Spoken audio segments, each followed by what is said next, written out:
Bueno, Bueno. frente a los contratos en los elementos esenciales. Recuerden, o menciono nuevamente los elementos esenciales. La capacidad, el consentimiento de voluntades, el objeto lícito, la causa lícita y acuérdense que yo le añadí la buena fe. Pero resulta que pueden haber unas situaciones que hagan que se afecten esos elementos esenciales del contrato. Y es lo que conocemos como las sanciones al negocio jurídico. Voy a escribirlo aquí por el chat de Zoom. Las sanciones al negocio jurídico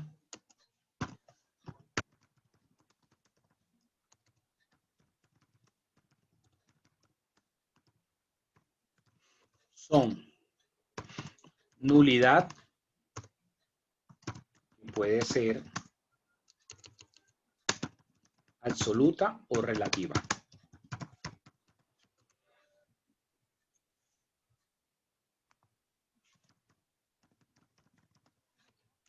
Inexistencia y la ineficacia. La nulidad. La nulidad es una sanción al negocio jurídico que consiste en lo siguiente.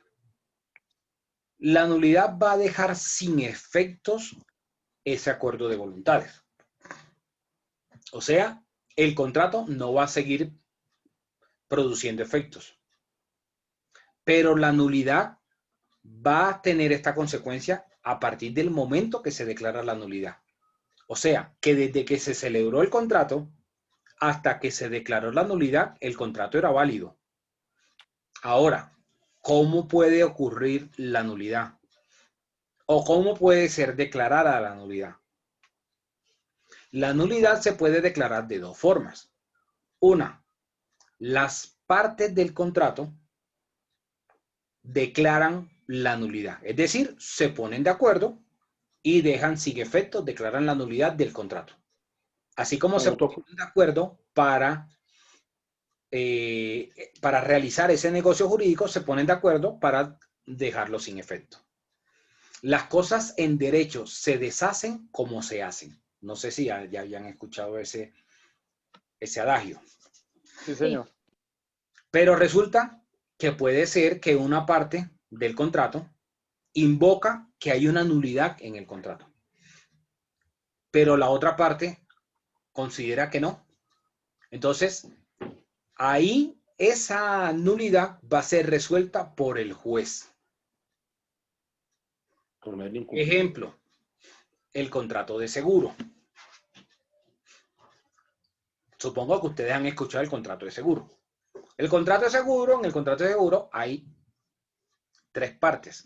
La norma, el Código de Comercio, desde el 1036 o 1045, me parece, en adelante, define el contrato de seguro y dice las partes y todo eso. Y la norma dice como si nada más hubieran dos partes, el asegurador y el tomador. Pero resulta que el tomador no necesariamente va a ser el beneficiario. Ejemplo, cuando ustedes, no sé si de pronto alguno aquí de ustedes ha comprado vehículos, sea carro o moto, y lo esté pagando. Alguna compañía de financiamiento. Sí, señor. Cuando uno compra un vehículo y lo está pagando, le hacen que uno tome un seguro. Así es. Pero el seguro no es para que si Cortés dejó de pagar la cuota del carro, porque se lo robaron o lo que sea, el seguro le pague a Cortés, le diga, ay Cortés, nosotros le vamos a devolver la plata de lo que valía el carro que le robaron. No, es para pagarle a la entidad financiera la deuda que Cortés tenía. El ¿A beneficiario, quién doctor. están parando ahí? ¿Quién es el beneficiario? La entidad financiera. La financiera siempre va primero. ¿Quién es el tomador del seguro? Óscar Cortés, pero el beneficiario es la entidad financiera. Lo mismo sucede con los seguros de vida. Cortés toma el seguro de vida y coloca como beneficiario a su esposa, a sus hijos. De hecho, doctor Luis Orlando, el tomador puede ser cualquiera. Usted puede ser el tomador de la póliza, pero el asegurado siempre voy a ser yo, que soy el, digamos, el propietario o el tenedor de la cosa. Y el beneficiario es aquel al que se le deba el dinero, que puede ser una financiera o un tercero natural. Entonces, Cortés tomó el seguro de vida. Y al tomar el seguro de vida Cortés, cuando ocurra la muerte, porque paradójicamente se llama seguro de vida, pero lo que se está garantizando es la ocurrencia de la muerte. Entonces, se murió Cortés, no le van a pagar la póliza, no se la van a pagar, no le van a dar el beneficio a Óscar Cortés, le van a dar a los beneficiarios que él colocó. Entonces, no siempre, pero si ustedes buscan el Código de Comercio, el legislador da a entender como si solo fueran esas dos partes, el tomador y el asegurado, pero no. Entonces, en el contrato de seguro, por ejemplo, ocurre mucho. Hay veces que la persona toma un seguro de vida. Ocurre mucho con el seguro de vida. El ejemplo que estoy diciendo es de la vida real, para que lo tengan presente. Hay algunas aseguradoras que cuando ofrecen el seguro de vida, dentro de las condiciones del seguro, la gente a la persona no se la explican. El asesor no lo explica. Y le dice, mira, si usted muere en el primer año o en los primeros 6 meses o en el primer año y medio de vigencia del contrato, si usted muere por un suicidio o usted muere en un accidente de tránsito, no vamos a pagar el seguro. Esa es una exclusión del seguro. Eso ocurre. Hay algunas que colocan ese tipo de cláusula. Entonces, resulta que una persona, digamos que la esposa de José, María, tomó un seguro de vida para José. O José tomó un seguro de vida y puso como beneficiaria a María. Lo tomó con la aseguradora X. Y a los 3 meses se muere José en un accidente de tránsito y va María como beneficiaria a reclamar el seguro. Y le dice, no, usted o el señor, cuando celebró el contrato, el tomador, se comprometió al siguiente clausulado. Y dentro de esas cláusulas estaba que si ocurría un accidente en el primer año de vigencia del contrato, no se cubría el seguro. Eso genera una nulidad del contrato. Entonces, ¿quién plantea la nulidad? La nulidad la plantea el asegurador. Cuando el beneficiario va y le reclama, oiga, se tomó un seguro y el seguro era para garantizar tal riesgo. Ocurrió ese siniestro, tuvo la ocurrencia, el riesgo que se estaba amparando, entonces luego págueme. 2 más 2, 4, ¿no? Pensaría uno. Entonces le salen con ese tipo de respuesta y le dicen, no, aquí hay una nulidad del contrato. Otra situación puede pasar.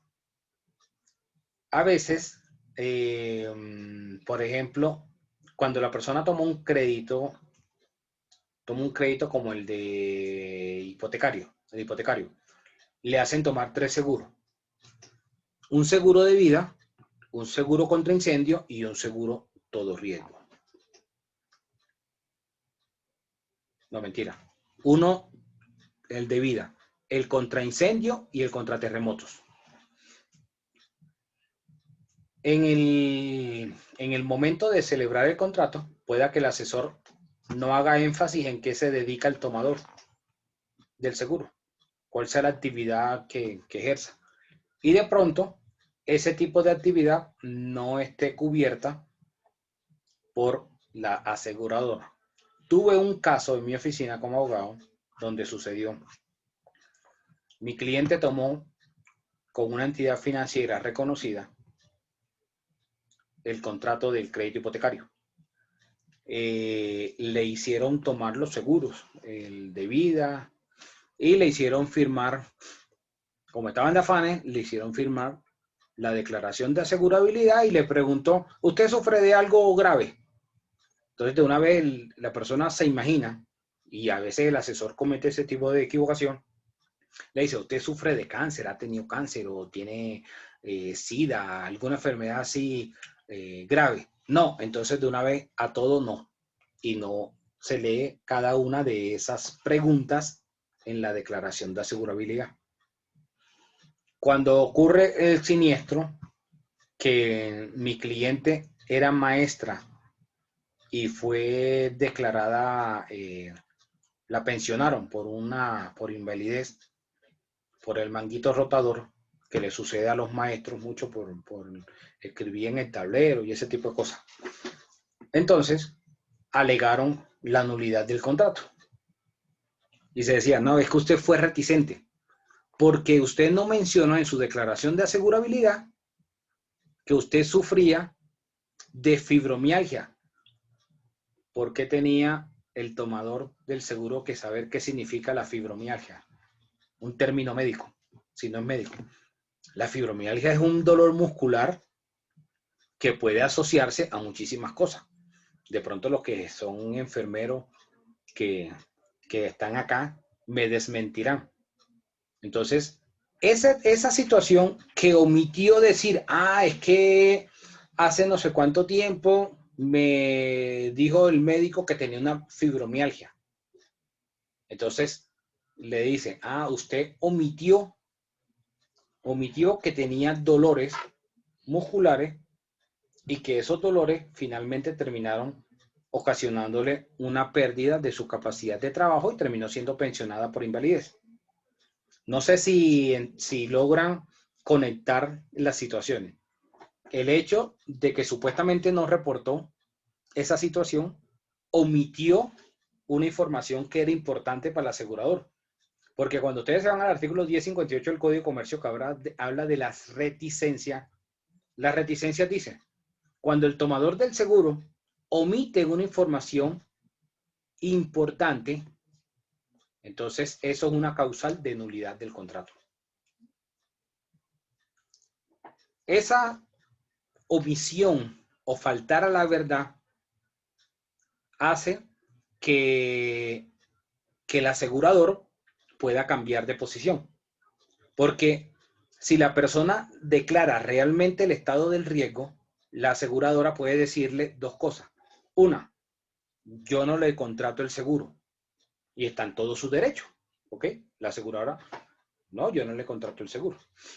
O puede decir, yo le celebro el contrato de seguro, pero entonces la prima, es decir, el valor que usted va a pagar, va a ser más alto.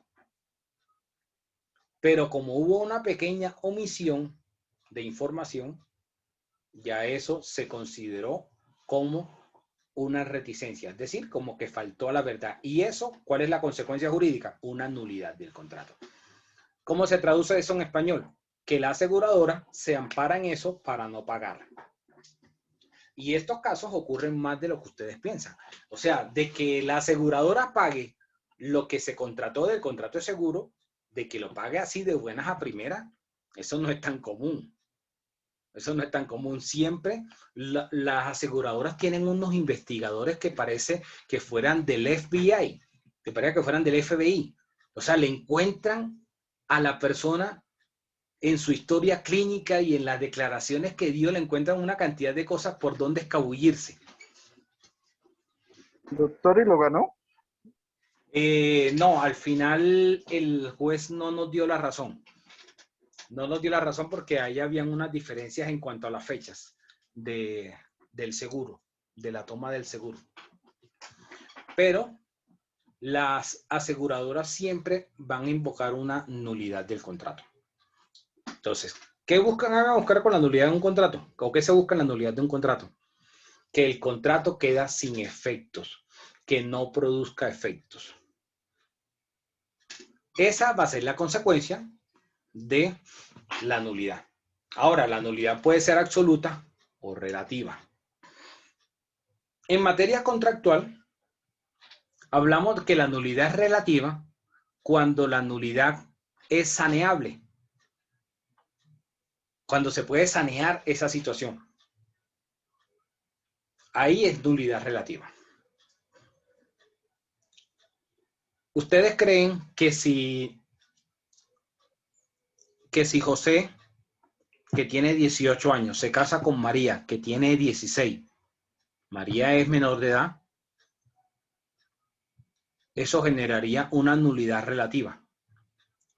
¿Por qué? Porque María no tendría la capacidad legal para celebrar el contrato de matrimonio. ¿Ustedes creen que esa situación se puede sanear? No. Para que el contrato de matrimonio deje de ser nulo. Sí se puede sanear. Claro que se puede.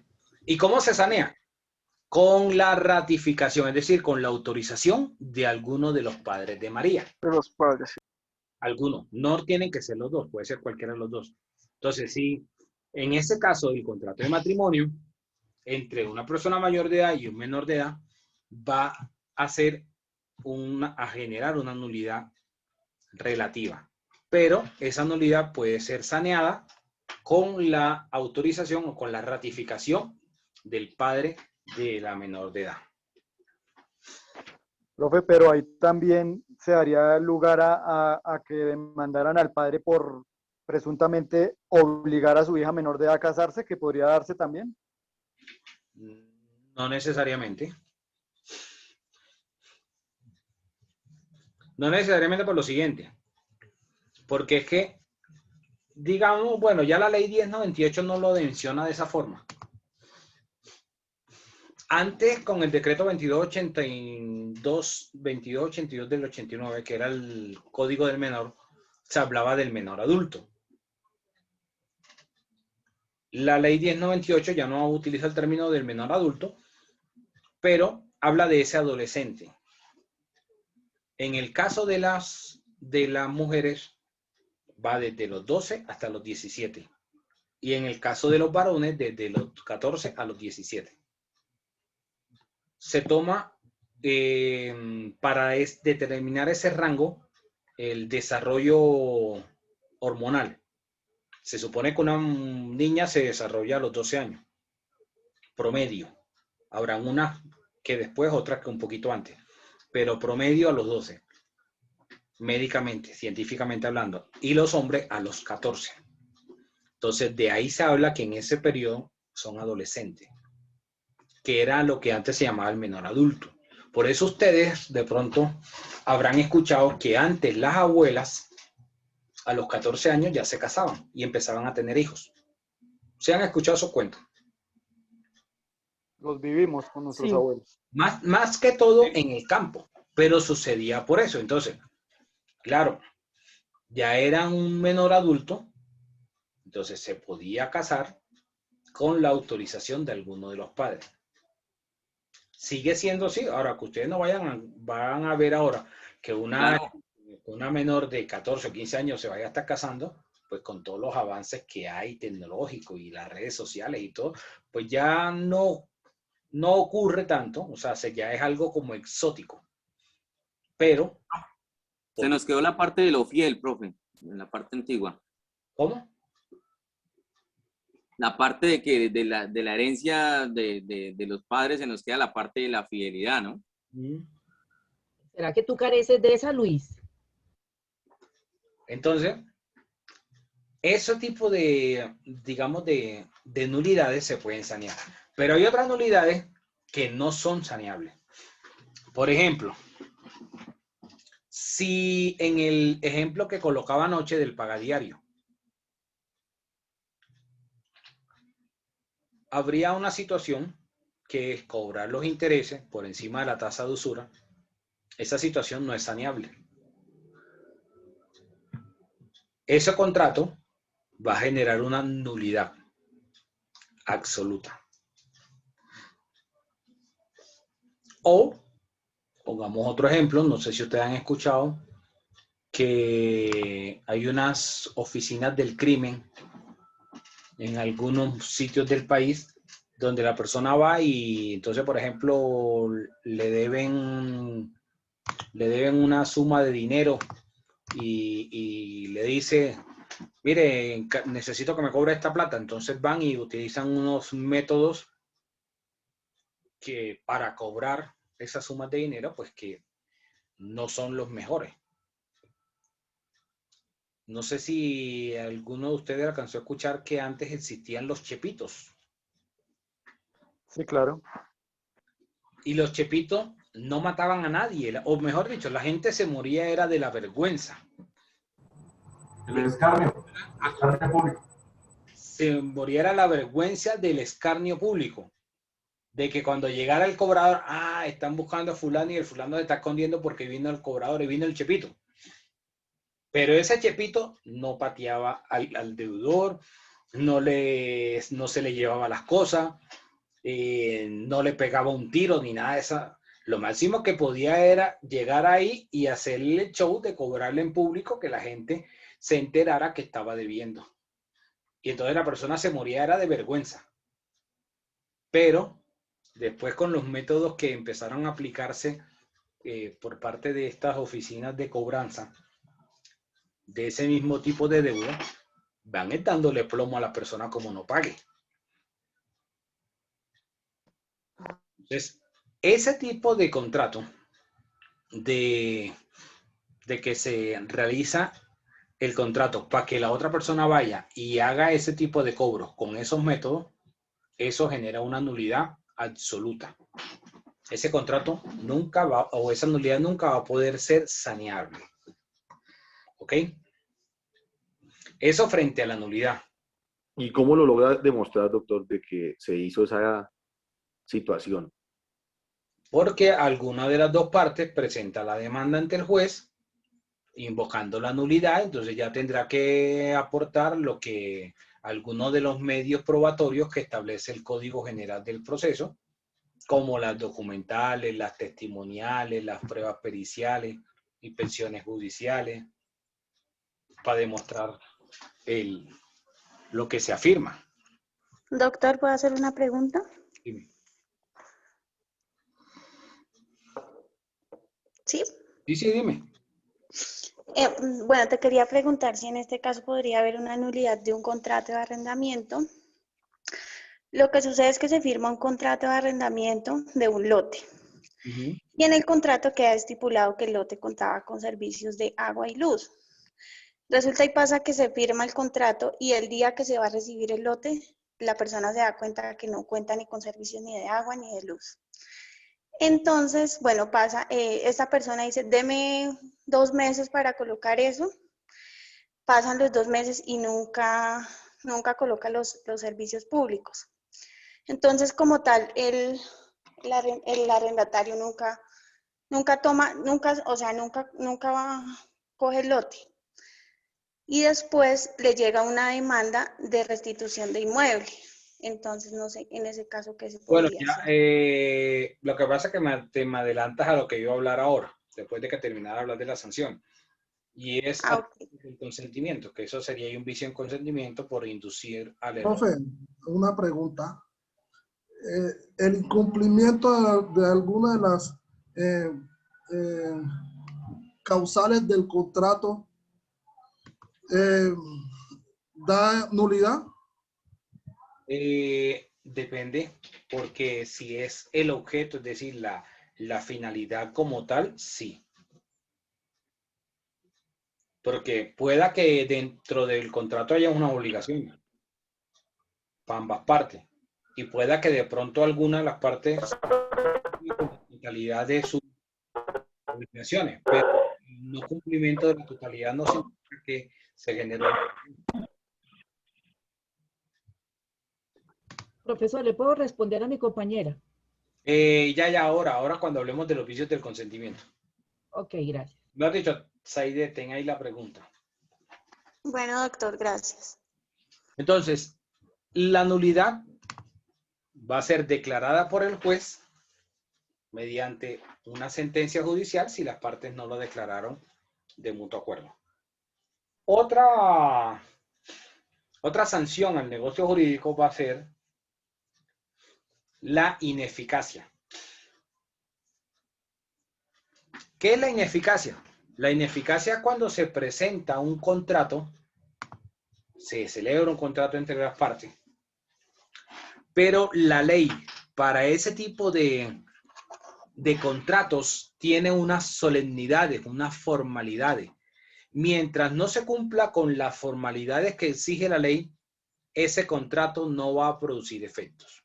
Por ejemplo, si una persona realiza la compra de una propiedad raíz y celebra la escritura no le da la propiedad. Lo que le va a dar la propiedad es la inscripción en el registro de instrumentos públicos. Entonces, si la persona realizó la compra, hizo la escritura, recibió la casa, pero nunca llevó la escritura para el registro, o la llevó, pero no pudo quedar registrada porque tenía un embargo o por la razón que sea, esa compraventa va a ser ineficaz. Es decir, no va a producir los efectos jurídicos hasta tanto se cumpla con esa solemnidad. ¿Cuál solemnidad? Que quede inscrita esa escritura pública en la oficina de registro. Lo mismo sucedería con los vehículos. En la compraventa de un vehículo, llámese un carro, una moto, hay que celebrar el contrato de compra-venta, pero hay que hacer la solemnidad del traspaso ante la oficina de tránsito correspondiente. No basta solo con entregar el artículo y firmar el contrato y ya.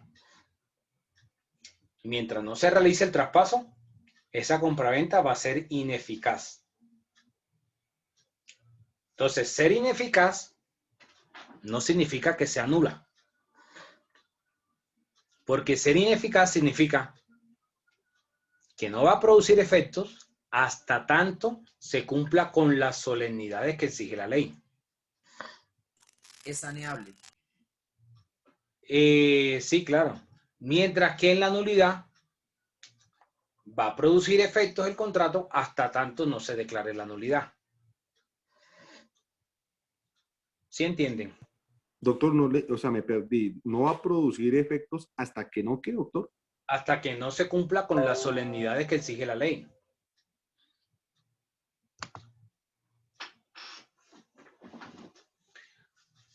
Y la otra sanción en el negocio jurídico es la inexistencia. Como su nombre lo indica, significa que ese contrato no nació a la vida jurídica. Nunca va a producir efectos.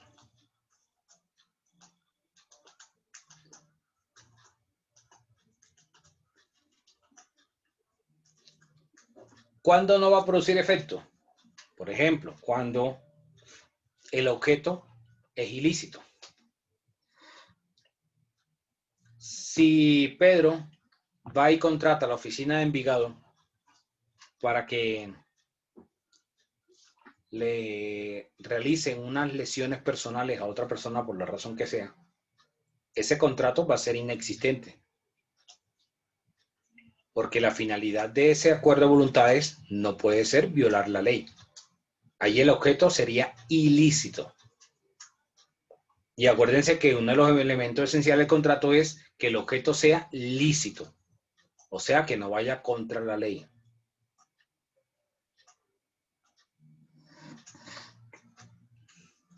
Entonces, cuando hablamos de que el contrato es inexistente, significa que nunca nació a la vida jurídica. Entonces, si no nació a la vida jurídica, pues no va a producir efectos. Doctor, tengo una pregunta. En el caso de la ineficiencia y la inexistencia, ¿cómo se declara, digamos, esa sanción? si en la nulidad tiene dos formas de declararse, que es por mutuo acuerdo, la nulidad, y por la sentencia del juez. En este caso, ¿cómo se declara en la inexistencia y la ineficiencia? En la inexistencia no necesita de ningún pronunciamiento judicial, porque nunca van a ser a la vida jurídica ni nunca va a producir efecto. Tú no puedes ir a contratar a otra persona para que vaya y mate al que te debe. No vas a necesitar que ningún juez diga que ese contrato es inexistente porque va en contra de la ley, porque tiene un objeto ilícito. No necesita ningún pronunciamiento. ¿Por qué? Porque el objeto va en contra de la ley, o sea, la finalidad de ese contrato. Y la ineficacia no va a producir o no va a necesitar ningún pronunciamiento judicial porque no va a producir efecto por no cumplirse con las solemnidades. Profesor, yo tengo una pregunta con la nulidad. Después de que yo paso una... Un ejemplo a Daniel. Sí, señor. Se puede prometer en venta un inmueble. Cuando se promete en venta un inmueble, la promesa debe constar por escrito. Es un requisito de ley. Artículo 89 de la Ley 157 de 1887. Dice los requisitos que debe llevar el documento de promesa de compraventa de un inmueble. ¿Cuáles son esos requisitos que debe tener la promesa de compraventa de un inmueble? Primero, que tiene que establecerse una condición o un plazo para firmar la escritura pública. Segundo, que tiene que establecerse la notaría en la cual se va a celebrar esa escritura pública. Cuando en el lugar haya más de una notaría. Y tercero, hay que decir la hora. Si en esa promesa no se dijo la fecha en la que se iba a hacer la escritura, no se dijo la notaría, ni la hora en la cual se iba a hacer la firma de la escritura, ese contrato no va a producir efectos, va a ser ineficaz, no se va a poder hacer exigible. ¿Por qué no se va a poder hacer exigible? Porque no cumplió con todos los requisitos que exigía la norma. ¿Ok? Entonces, en ese evento no va a necesitar acudir ante el juez para que el juez declare que el contrato es ineficaz. Porque el juez lo que va a declarar es la nulidad del contrato. Y que el juez va a declarar la nulidad porque el contrato estaba produciendo efectos. Y el contrato produce efectos hasta el momento que se declara la nulidad. Mientras que en los otros dos eventos no. En los otros dos eventos el contrato no produce efecto. En la ineficacia no va a producir efecto hasta tanto se cumpla con la solemnidad. Y en la inexistencia nunca va a producir efecto porque no puede tener un objeto ilícito. ¿Ok? Dime, Oscar. Gracias, profe. Profe, buenas noches. Tengo una pregunta de la nulidad. Eso, cuando yo presento una nulidad para pues, tipo X caso, ¿empiezan a correr algún tipo de términos de tiempo para que me conteste pues, la parte opositora o el mismo juez? A ver, los términos para iniciar una acción, según el Código Civil, la prescripción se puede hablar de que sea ordinaria o extraordinaria. Hablando de la prescripción extintiva, la que extingue el derecho. La ordinaria son 5 años y la extraordinaria son 10 años.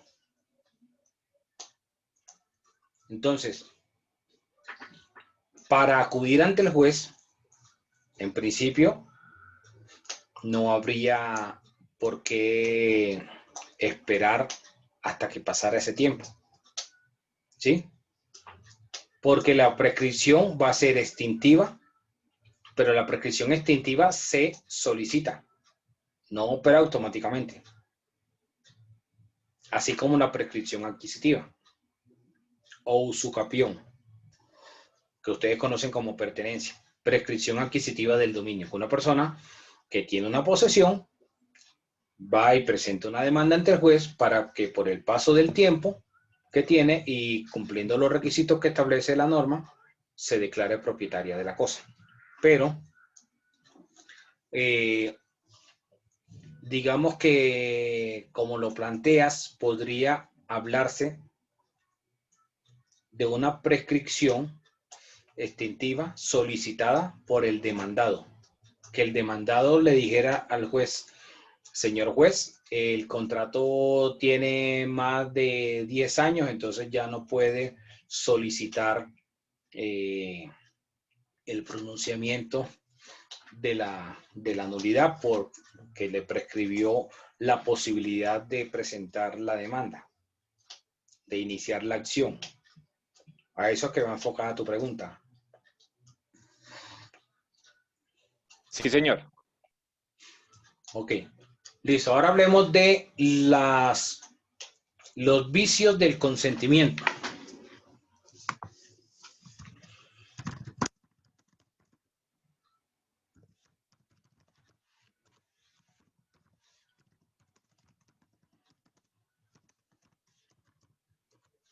Los vicios del consentimiento son el error, la fuerza y el dolo. Es decir, que al existir una intención, empiezo por el dolo. El dolo se define como una intención de causar un daño, una intención positiva de causar un daño. Entonces, existiendo una intención de causarle el daño a la otra persona, es decir, con una actuación dolosa, eso sería una causal o sería un vicio del consentimiento que generaría una nulidad del contrato. ¿Ok? La fuerza es esa coerción, digamos, esa presión, porque la fuerza no es solamente física, sino también psicológica, para la celebración de un contrato. Como de pronto a veces uno ha escuchado que en algunas zonas del país en algunos momentos llegaron algunos grupos armados y le decían al propietario de la finca: me gusta su finca, se la compro. No, que no la vendo. Entonces le pelaban el revólver. Se la compro. Ahí, en ese momento, ese contrato estaría viciado por la fuerza. Y eso genera la nulidad del contrato. Es decir, los vicios del consentimiento van a generar la nulidad del contrato. O el error, que sería lo que preguntaba hace un rato, ¿quién era? La que hablaba la que hablaba del contrato. En ese caso, podríamos hablar que sería un vicio del consentimiento por un error, porque se hubiese pensado que se estaba celebrando la condición o el contrato de arrendamiento bajo unas condiciones, ¿sí? Y que fue inducido al error. Eso sería una causal de nulidad del contrato. Doctor, una pregunta. En base a esa nulidad de contrato, por ejemplo, en el caso de que le hacen vender a una persona su predio, eso es lo que podemos decir hoy día, reparación de las víctimas por medio de que le devuelven las tierras, ¿puede ser? ¿O eso es otra cosa, doctor? Sí, es eso. O la coacción. La restitución de tierras opera por eso, porque en algunas zonas del país pues se realizaron esas operaciones de esa forma fraudulenta. Vale, doctor, qué pena. Por favor, ¿me podría explicar otra vez el error? Me confundí. El error opera cuando uno de los contratantes está celebrando el contrato convencido de que los términos del negocio son unos, pero resulta que cuando ya se celebró el contrato no eran lo que él estaba imaginando, ¿sí? Sino que los términos eran otros. Como el caso que decía Saide, que en el arrendamiento la persona tomó el contrato de arrendamiento, es decir, el arrendatario dijo, yo celebro el contrato porque el predio tiene los servicios públicos. Y entonces cuando ya celebra el contrato y llegue y se da cuenta que no tiene los servicios públicos, fue inducido a un error. Porque el arrendatario seguramente que al momento de celebrar el contrato se hubiera dado cuenta que no tenía los servicios públicos, no hubiera celebrado el contrato. Doctor, ¿y esto no sería más bien un incumplimiento del Gracias. contrato? ¿Cómo? ¿No sería un incumplimiento del contrato porque le omitió algo? Sí, claro, y es que ese incumplimiento generaría la nulidad. Doctor, una pregunta. Ujú. ¿Esa nulidad se puede proponer en el contrato ya existente o toca proponerla en un nuevo, en el contrato no, sino en el proceso ya existente o tocaría hacer un nuevo proceso? Lo que dije al principio, si las partes no se ponen de acuerdo para declarar la nulidad, se hace vía judicial. O sea que si el arrendatario le dice, venga, declaremos la nulidad de ese contrato, y si ya la otra presentó la demanda, obviamente va a decir, no, no vamos a declararla. Entonces hay que acudir ante el juez. En este caso, si ya se presentó una demanda de restitución, el demandado puede, al momento de contestar la demanda, proponer una demanda de reconvención, porque ambos tipos de procesos pueden ser acumulados en uno mismo, porque son procesos verbales declarativos. Ok, doctor, gracias. Listo. Bueno, entonces, preguntas sobre los vicios del consentimiento, sobre las sanciones al negocio jurídico. Doctor, en el caso del error, ¿podría de pronto darnos algún ejemplo más claro? Pues yo sé lo que usted dijo, que era inducido al error, pero pues quisiera tener como más claridad. Pues en el error va a ser que la persona está actuando en la celebración del contrato pensando que el objeto o que la forma de realizar el contrato es de determinada forma, pero resulta que una vez celebrado se da cuenta que las cosas no eran como se le estaban planteando. ¿Se puede alegar mala fe? Sí, claro, es la mala fe. Lo que coloquialmente la gente diría que es una estafa. O un vicio oculto, doctor. Iba más o menos a plantear como la misma situación, Doc. Digamos una persona que vende un vehículo y le dice a la otra persona que está totalmente saneado, pero cuando la persona va a hacer el negocio como tal, el contrato pues se hizo, la compraventa, pero cuando va a hacer los papeles o el traspaso, se da cuenta que el vehículo debe los impuestos o tiene alguna sanción o está embargado o con alguna situación de esas, entonces no puede hacer el negocio del contrato. Ese es inducir al error porque la persona cree que compró un vehículo sin ningún tipo de problema, que está totalmente saneado, pero resulta que al hacer los documentos para que pueda acreditar la propiedad, resulta que no lo puede hacer. Pero, compañero Jesús, eso es un ejemplo, digamos, muy palpable. Yo de pronto le propongo, doctor, un caso un poco más complejo. Yo, Oscar Cortés, le vendo al doctor Luis Fernando un vehículo. Yo le digo que el vehículo está en perfectas condiciones y efectivamente lo está. Realizamos el traspaso, la venta, el contrato. Resulta y pasa, doctor, que usted lo va a ir a asegurar y resulta que este vehículo fue un siniestro de una compañía. Entonces, cuando usted lo va a asegurar, pues le dicen, señor doctor Luis Fernando, ese carro es un siniestro de Previsora, lo pagaron al 100% en el año 2018 por hurto. El carro está perfecto, pero fue por hurto. Entonces, cuando usted lo va a asegurar, va a tener un problema. Eso es un vicio oculto, ¿cierto, doctor? No. No, porque eso no limita la propiedad. Una cosa es que la aseguradora, porque hay una página, un gremio que se llama Fasecolda, y entonces ahí aparece toda la historia de todos los seguros. Entonces Fasecolda tiene reportado que sobre ese vehículo se pagó un siniestro, y entonces como se pagó un siniestro no lo vuelven a asegurar. Pero eso no implica que no se haya realizado la venta o que se indujo en un error. porque no es un requisito sine qua non que el carro deba ser asegurado. No es un requisito, no es un elemento esencial del contrato de compraventa. O sea que hay un lugar, doctora, que sea... El vicio oculto sería, tú me vendes el carro y tú sabes que el carro está para reparar el motor.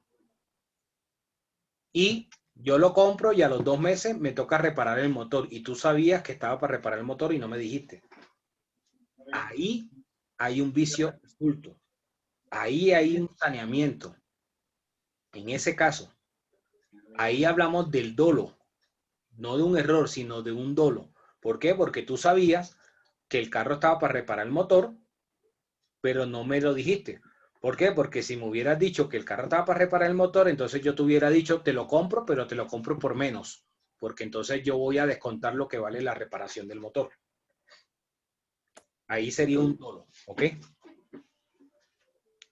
Doctor, y en el caso de que, por ejemplo, en el caso del error, cuando uno de los contratantes quiera, por ejemplo, ya no quiera comprar el vehículo, no porque fue un error, sino porque diga, no, ya no me gusta, ya no quiero este vehículo, por ejemplo, y no lo catalogan como error, sino que esa persona ya no lo quiera tener. Eso no sería un vicio oculto, porque el contrato de compraventa es un contrato de ejecución instantánea. Es decir, yo te vendo y tú me compras inmediatamente. Tú no, si tú cambiaste de parecer después de celebrar el contrato, es una causal para echar para atrás el negocio. Ah, ok, doctor, gracias. Eso podría ocurrir en Doctor, perdón la pregunta. En contratos de trato sucesivo. Por ejemplo, para el caso de una casa así, ¿aplicaría igual? No, tampoco. Es una compraventa. Compraventa es igualito. Más adelante hablaremos. No. Compraventa, las reglas son las mismas. Ah, ¿no? ok. Sobre el objeto sobre el que recaiga la compraventa. No importa si es una casa, si es un Sí, carro, o sea, me refiero... si es un celular, si es un computador. Igual. Ok. Si es una botella de agua. La compraventa es una sola. Listo. Doctor Luis Fernando, una preguntita. No, ok. Es decir, si yo sé que la casa tiene ciertos arreglos para hacerle, es decir, no sé, yo voy a vender mi casa y resulta que yo sé que tiene una fuga, yo no sé dónde, y eso genera humedad, yo la pinto, nadie se da cuenta, eso genera un vicio, ¿sí? Porque pues cuando llegue la otra persona le va a... Claro, un dolo. La pregunta mía es la siguiente, doctor. Se legalizó la venta de un inmueble, pero la que vendió no le contó al nuevo propietario que muchos meses antes de que él hiciera negocio con esa persona, existía una cuota extraordinaria de administración. Se hizo el negocio, se pagó absolutamente todo, se entregaron paz y salvos. Cuando este señor llega a tomar posesión de su apartamento, al siguiente mes le llega su recibo de administración, se entera que él tiene que pagar a partir de la fecha una cuota extraordinaria. ¿Cómo se puede tipificar esa ausencia de información por parte del que le vendió? Bueno, no lo veo. Podría ser un dolo eventual, pero no lo veo tan claro. ¿Por qué? Porque es que cuando miramos la ley 675 del 2001, que es la ley que regula la propiedad horizontal, esas expensas comunes que deben pagar los propietarios son una obligación legal, de carácter legal. O sea que eso no depende de la voluntad del vendedor. Que el vendedor omitió ese detalle, eso no necesariamente sería fácil catalogarlo como un dolo. No lo veo fácil de catalogarlo como un dolo. Error. Como para decir que eso generó un vicio del contrato. Ahí podría ser más costoso el collar que el perro, porque si se va a un escenario judicial le va a costar más los honorarios del abogado a lo que le vaya a costar digamos, económicamente a resarcir la persona que le vendió. Doctor, no necesariamente entre los vicios del consentimiento, o sea, no necesariamente el error va acompañado del dolo. No, es que se puede dar cualquiera de los tres. Pero no necesariamente el dolo existe en el error. No, son diferentes. Porque el dolo es la intención de causar un daño. Y el error es porque se actuó convencido de otra cosa. Son dos cosas diferentes. Pueda que, o tú lo estás viendo, uno actuó de forma dolosa y el otro fue inducido a un error. ¿Sí? Lo estás viendo así, me imagino. Sí, señor. En este evento podría darse, pero depende quién lo invoca. Depende quién lo invoca, ¿sí me entiende?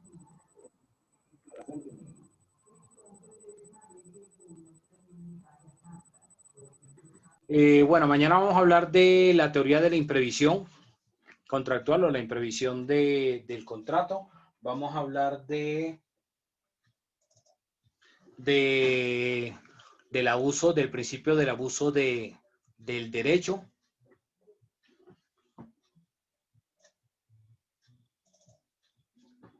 Y vamos a hablar sobre la libertad contractual.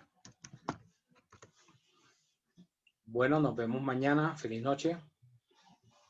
Hasta mañana.